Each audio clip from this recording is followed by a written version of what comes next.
siya nakakatulong sa ating katawan.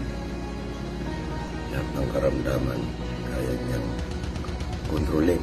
Ako ay dating mataba, maraming karamdaman, may sakit. Pero ngayon, normal na ang lahat. Thank you. Malaki po pagbabago sa aking pangangatawan. Umanda rin po yung pangangatawan ko.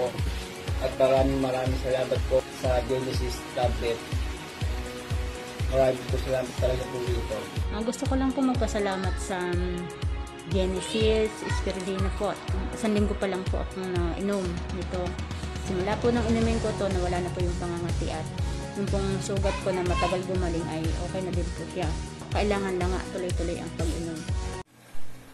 Mula nung ako uminom ng Genesis Spirulina, hindi na po ako umiinom ng Tamsulosin ngayon para sa aking prostate. Gumanda na ang aking pakiramdam at nakakatulog na po ako ng mahimbing. Maraming salamat, Genesis Spirulina.